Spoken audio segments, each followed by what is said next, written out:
Hi എല്ലാവർക്കും PSCPDയിലേക്ക് സ്വാഗതം. അപ്പോൾ ഇന്ന് നമ്മൾ കുറച്ച് കറണ്ട് അഫയേഴ്സ് ആണ് പറയുന്നത്. LDC സ്റ്റേജ് 2 2027 ഓഗസ്റ്റ് 17 കണ്ണൂർ, കൊല്ലം ജില്ലകളിൽ പരീക്ഷയിൽ ചോദിച്ച കറണ്ട് അഫയേഴ്സ് ചോദ്യങ്ങളും ഉത്തരങ്ങളും കുറച്ച് അനുബന്ധ വിവരങ്ങളൊക്കെയാണ് നമ്മൾ പറയുന്നത്. വളരെ ഇമ്പോർട്ടൻ്റ് ആയിട്ടുള്ളതാണ്. അപ്പോൾ ഒന്നാമത്തെ ചോദ്യം, കേരളത്തിലെ ആദ്യത്തെ റോഡ് ടണൽ ഏത് ജില്ലയിലാണ്? കേരളത്തിലെ ആദ്യത്തെ റോഡ് ടണൽ ഏത് ജില്ലയിലാണ്? തൃശ്ശൂരിലാണ്. അപ്പോൾ കേരളത്തിലെ ആദ്യത്തെ റോഡ് ടണൽ തൃശ്ശൂരാണ്. അപ്പോൾ ടണലിൻ്റെ പേര് പറഞ്ഞാൽ നിങ്ങളറിയും, കുതിരാൻ ടണലാണ്. ഓക്കെ, കുതിരാൻ ടണലാണ്. അപ്പോൾ കേരളത്തിലെ ആദ്യത്തെ റോഡ് ടണൽ ഏതാണ്? കുതിരാൻ ടണലാണ്. അത് ഏത് ജില്ലയിലാണ് സ്ഥിതി ചെയ്യുന്നത്? തൃശ്ശൂർ ജില്ലയിലാണ് സ്ഥിതി ചെയ്യുന്നത്. അപ്പോൾ അത് ഏത് നാഷണൽ ഹൈവേയിലാണ് എന്ന് ചോദിച്ചു കഴിഞ്ഞാൽ നാഷണൽ ഹൈവേ 544 ഏതാണ്? National highway 544. അതൊരു 6 വരി പാതയാണ്. അതുപോലെ തന്നെ ആനമലയുടെ പടിഞ്ഞാറായിട്ടാണിത് സ്ഥിതി ചെയ്യുന്നത്. ആനമലയുടെ പടിഞ്ഞാറായിട്ടാണ് ഈ ഒരു തുരങ്കം സ്ഥിതി ചെയ്യുന്നത്. ഏത് ജില്ലയിലാണ്? തൃശ്ശൂർ ജില്ലയിൽ.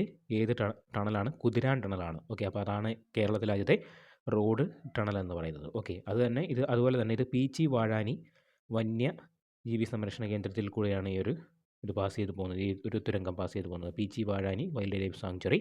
അപ്പോൾ ഇതിൻ്റെ ടോട്ടൽ ലെങ്ത് ചോദിച്ചു കഴിഞ്ഞാൽ 1.6 കിലോമീറ്റേഴ്സാണ്. 1.6 കിലോമീറ്റേഴ്സാണ്. അപ്പോൾ കേരളത്തിലെ ആദ്യത്തെ റോഡ് ടണൽ എന്ന് പറയുന്നത് തൃശ്ശൂർ ജില്ലയിലാണ്, കുതിരാൻ ടണലാണ്. ഓക്കെ, രണ്ടാമത്തെ ചോദ്യം, ഇന്ത്യ ഗവൺമെൻറ് വിഭാവനം ചെയ്ത് സ്വയം പദ്ധതിയുടെ സവിശേഷത എന്താണ്? ഇന്ത്യ ഗവൺമെൻറ് വിഭാവനം ചെയ്ത സ്വയം പദ്ധതിയുടെ സവിശേഷത എന്താണ്? പൗരന്മാർക്ക് ഗുണമേന്മയുള്ളതും സൗജന്യമായിട്ടുള്ള വിദ്യാഭ്യാസം നൽകുക. അതിന് വേണ്ടിയിട്ടാണ് എന്ത് ചെയ്തത്? ഇന്ത്യ ഗവൺമെൻറ് സ്വയം എന്ന് പറയുന്ന പദ്ധതി വിഭാവനം ചെയ്തിരിക്കുന്നത്. സ്വയത്തിൻ്റെ ഫുൾ ഫോം എന്ന് പറയുന്നത് study webs of active learning four young aspiring minds. Study webs of active learning four young aspiring minds. അതാണ് സ്വയം പദ്ധതിയുടെ ഫുൾ ഫോം എന്ന് പറയുന്നത്. അപ്പോൾ ഇന്ത്യ ഗവൺമെൻറ് വിഭാവനം ചെയ്തത് സ്വയം പദ്ധതിയുടെ സവിശേഷത എന്താണ്? പൗരന്മാർക്ക് ഗുണമേന്മയുള്ളതും സൗജന്യമായിട്ടുള്ള വിദ്യാഭ്യാസം നൽകുക.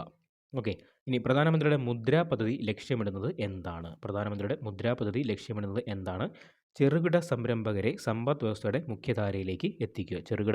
ചെറുകിട സംരംഭകരെ സമ്പദ് വ്യവസ്ഥയുടെ മുഖ്യധാരയിലേക്ക് എത്തിക്കുക. Micro finance units development and refining agency limited. Okay, refinance agency limited. Micro units development and refinance agency limited എന്നുള്ളതാണ് മുദ്രയുടെ ഫുൾ ഫോം എന്ന് പറയുന്നത്. ഇന്ത്യയുടെ സൗര മിഷനായ ആദിത്യ L1 ഭൂമിയിൽ നിന്നുള്ള അകലം ഭൂമിയും സൂര്യനും തമ്മിലുള്ള അകലത്തിൻ്റെ എത്ര ശതമാനമാണ്? ഇന്ത്യയുടെ സൗര മിഷനായ ആദിത്യ L1 ഭൂമിയിൽ നിന്നുള്ള അകലം ഭൂമിയും സൂര്യനും തമ്മിലുള്ള അകലത്തിൻ്റെ എത്ര ശതമാനമാണ്? 1%. ഇന്ത്യയുടെ സൗര മിഷനായിട്ടുള്ള ആദിത്യ L1 ഭൂമിയിൽ നിന്നുള്ള അകലം ഭൂമിയും സൂര്യനും തമ്മിലുള്ള അകലത്തിന് എത്ര ശതമാനമാണ്? 1%. അടുത്ത ചോദ്യം, ഇന്ത്യയിലെ ആദ്യത്തെ ബ്രെയിൻ ഹെൽത്ത് ക്ലിനിക്ക് ആരംഭിച്ച സ്ഥലം ഏത്? ഇന്ത്യയിലെ ആദ്യത്തെ ബ്രെയിൻ ഹെൽത്ത് ക്ലിനിക്ക് ആരംഭിച്ച സ്ഥലം ഏത്? ബാംഗ്ലൂരിലാണ്. ഓക്കെ, അപ്പോൾ ഇന്ത്യയിലെ ആദ്യത്തെ ബ്രെയിൻ ഹെൽത്ത് ക്ലിനിക്ക് ആരംഭിച്ച സ്ഥലം ഏതാണ്? ബാംഗ്ലൂരിലാണ്. താഴെ പറയുന്നതിൽ ഏതാണ് ചന്ദ്രയാൻ 3 മിഷൻ്റെ റോവർ? ചന്ദ്രയാൻ 3 മിഷൻ്റെ റോവറിൻ്റെ പേരെന്താണെന്നാണ് ചോദിച്ചിരിക്കുന്നത്. പ്രഗ്യാൻ എന്നാണ് അതിൻ്റെ പേര്. ചന്ദ്രയാൻ 3 റോവറിൻ്റെ പേരെന്താണ്? പ്രഗ്യാൻ. അപ്പോൾ ചന്ദ്രയാൻ 1, 2, 3 എല്ലാം വളരെ ഇമ്പോർട്ടൻ്റ് ആണ്. അതുമായിട്ട് ബന്ധപ്പെട്ട കാര്യങ്ങളെല്ലാം പഠിച്ചു വെച്ചിരിക്കുക. അത് നമ്മുടെ ബഹിരാകാശവുമായി ബന്ധപ്പെട്ട ഏരിയയിൽ നിന്ന് ചോദ്യങ്ങൾ വരുമ്പോൾ വളരെ ഇമ്പോർട്ടൻ്റ് ആണ്. ഓക്കെ, അടുത്ത ചോദ്യം, 2023 അണ്ടർ 17 ഫിഫ ലോകകപ്പിന് ആതിഥേയത്വം വഹിച്ചത് ഏതു രാജ്യമാണ്? ഇന്തോനേഷ്യയാണ്. 2023 അണ്ടർ 17 ഫിഫ ലോകകപ്പിന് ആതിഥേയത്വം വഹിച്ചത് ഏതു രാജ്യമാണ്? ഇന്തോനേഷ്യയാണ്. ഓക്കെ, ഇന്തോനേഷ്യ ആണ്. ഓക്കെ, അടുത്ത ചോദ്യം, മലയാള വിഭാഗത്തിൽ കേന്ദ്ര സാഹിത്യ അക്കാദമിയുടെ 2023 ബാലസാഹിത്യ പുരസ്കാരം ലഭിച്ചത് ആർക്കാണ്? പ്രിയ AS. മലയാള വിഭാഗത്തിൽ കേന്ദ്ര സാഹിത്യ അക്കാദമിയുടെ 2023 ബാലസാഹിത്യ പുരസ്കാരം ലഭിച്ചത് ആർക്കാണ്? പ്രിയ ASനാണ്. ഓക്കെ, അപ്പോൾ കേന്ദ്ര സാഹിത്യ അക്കാദമിയുടെ 2023 ബാലസാഹിത്യ പുരസ്കാര ജേതാവ് പ്രിയ AS ആണ്. അപ്പോൾ അവരുടെ നോവലായിട്ടുള്ള പെരുമഴയത്തെ കുഞ്ഞിതളുകൾ എന്ന് പറയുന്ന ബുക്കിനാണ് എന്ത് കിട്ടിയത്? ഈ ഒരു അവാർഡ് കിട്ടിയത്. ബുക്കിൻ്റെ പേരെന്താണ്? പെരുമഴയത്തെ കുഞ്ഞിതളുകൾ. നോവലാണ് പെരുമഴയത്തെ കുഞ്ഞിതളുകളാണ് പ്രിയ ASന് മലയാള വിഭാഗത്തിൽ കേന്ദ്ര സാഹിത്യ അക്കാദമിയുടെ 2023 ബാലസാഹിത്യ പുരസ്കാരം ലഭിച്ചത്. ഓക്കെ, ഇനി ദേശീയ വനിതാ കമ്മീഷൻ 2024 അധ്യക്ഷൻ ആരാണ്? അപ്പോൾ ഈ ഒരു ക്വസ്റ്റ്യൻ വരുന്ന സമയത്ത്, ക്വസ്റ്റ്യൻ ഇട്ട സമയത്ത് രേഖാ ശർമ്മയാണ്.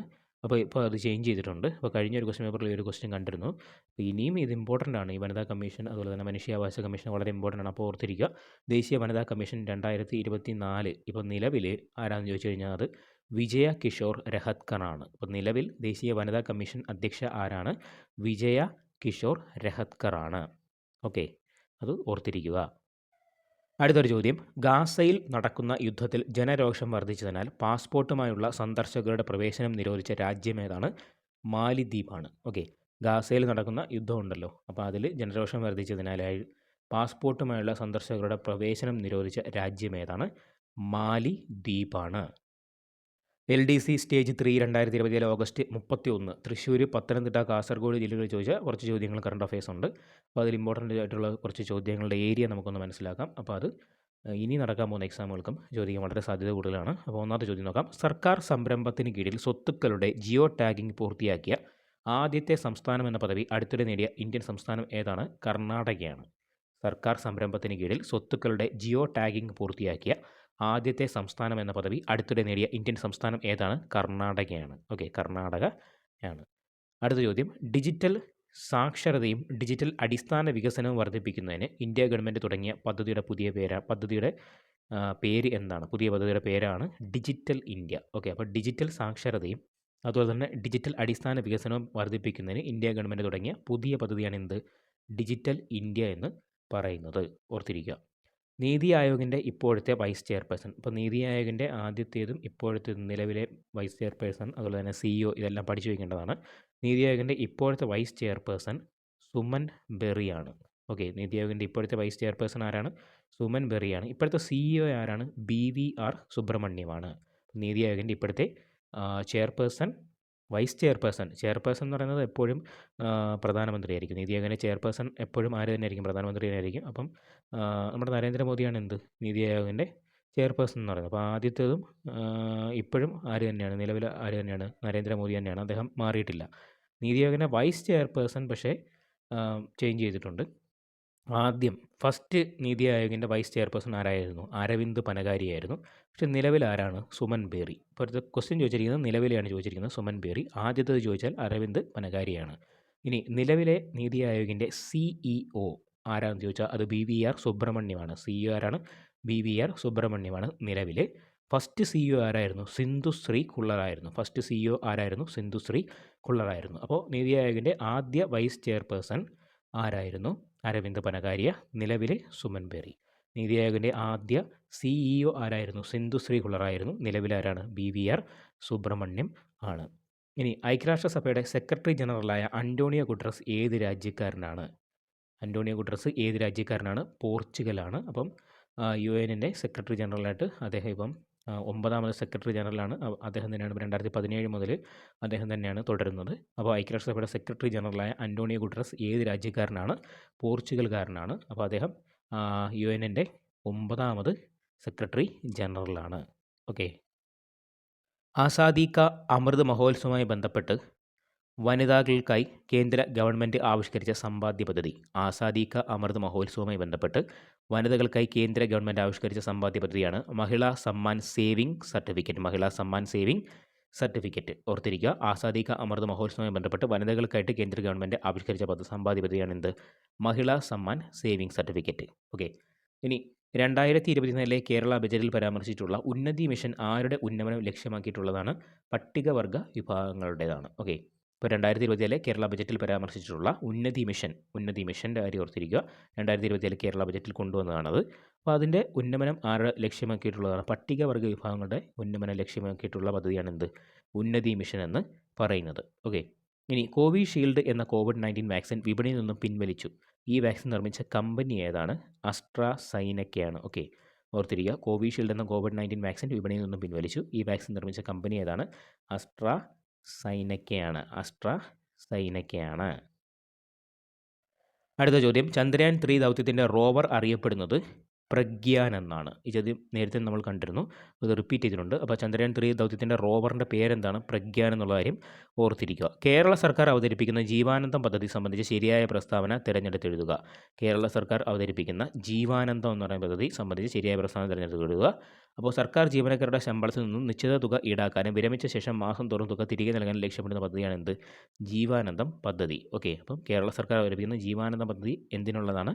സർക്കാർ ജീവനക്കാരുടെ ശമ്പളത്തിൽ നിന്നും നിശ്ചിത തുക ഈടാക്കാനും വിരമിച്ച ശേഷം മാസം തോറും തുക തിരികെ നൽകാനും ലക്ഷ്യമിടുന്ന പദ്ധതിയാണ്. അടുത്ത ചോദ്യം, ആരോഗ്യ കിരണം പദ്ധതിയുടെ ഗുണഭോക്താക്കളുടെ പ്രായപരിധി എത്രയാണ്? 18 വയസ്സിൽ താഴെ പ്രായമുള്ള കുട്ടികൾക്ക് വേണ്ടിയിട്ടുള്ള പദ്ധതിയാണ് എന്ത്? ആരോഗ്യ കിരണം എന്ന് പറയുന്ന പദ്ധതി. 18 വയസ്സിൽ താഴെയുള്ള കുട്ടികൾക്ക് വേണ്ടിയിട്ടുള്ള പദ്ധതിയാണ് എന്ത്? ആരോഗ്യ കിരണം പദ്ധതി. ആരോഗ്യ കിരണ പദ്ധതിയുടെ ഗുണഭോക്താക്കളുടെ പ്രായപരിധി എത്രയാണ്? 18 വയസ്സിൽ താഴെ പ്രായമുള്ള കുട്ടികൾക്കാണ്. അടുത്തത് ഇമ്പോർട്ടൻ്റ് ആയിട്ട് ചോദ്യമാണ്.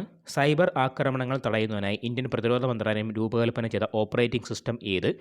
മായ OS. ഓക്കെ, മായ ഓപ്പറേറ്റിംഗ് സിസ്റ്റം. സൈബർ ആക്രമണം തടയുന്നതിനായി ഇന്ത്യൻ പ്രതിരോധ മന്ത്രാലയം രൂപകൽപ്പന ചെയ്ത ഓപ്പറേറ്റിംഗ് സിസ്റ്റം ഏത്? മായ ഓപ്പറേറ്റിംഗ് സിസ്റ്റം. വംശനാശ ഭീഷണി നേരിടുന്ന ഏത് ജീവിയെ സംരക്ഷിക്കാനാണ് 2024 മെയ് മാസത്തിൽ മണിപ്പൂർ സർക്കാർ 30 ഏക്കർ പുൽമേട് അനുവദിച്ചിട്ടുള്ളത്? പോളോ പോണി. ഓക്കെ, വംശനാശ ഭീഷണി നേരിടുന്ന ഏത് ജീവിയെ സംരക്ഷിക്കാനാണ് 2024 മെയ് മാസത്തിൽ മണിപ്പൂർ സർക്കാർ 30 ഏക്കർ പുൽമേട് അനുവദിച്ചിട്ടുള്ളത്? പോളോ പോണി. അപ്പോൾ പോളോ കളിക്കാനായിട്ട് ഉപയോഗിക്കുന്ന കുതിരകളുണ്ടല്ലോ, അതാണ് പോളോ പോണി എന്ന് പറയുന്നത്. അപ്പോൾ അത് വംശനാശം നേരിടുന്ന ഒരു ജീവിവർഗ്ഗമാണ്. അതിനെ സംരക്ഷിക്കാൻ വേണ്ടിയിട്ടാണ് എന്ത് ചെയ്യുന്നത്? 2024 മെയ് മാസത്തിൽ മണിപ്പൂർ സർക്കാർ 30 ഏക്കർ പുൽമേട് അനുവദിച്ചിട്ടുണ്ട് ഇവയെ സംരക്ഷിക്കാൻ വേണ്ടിയിട്ട്, പോളോ പോണി. അപ്പോൾ വംശനാശ ഭീഷണി നേരിടുന്ന ഏത് ജീവിയെ സംരക്ഷിക്കാനാണ് 2024 മെയ് മാസത്തിൽ മണിപ്പൂർ സർക്കാർ 30 ഏക്കർ പുൽമേട് അനുവദിച്ചിട്ടുള്ളത്? പോളോ പോണി.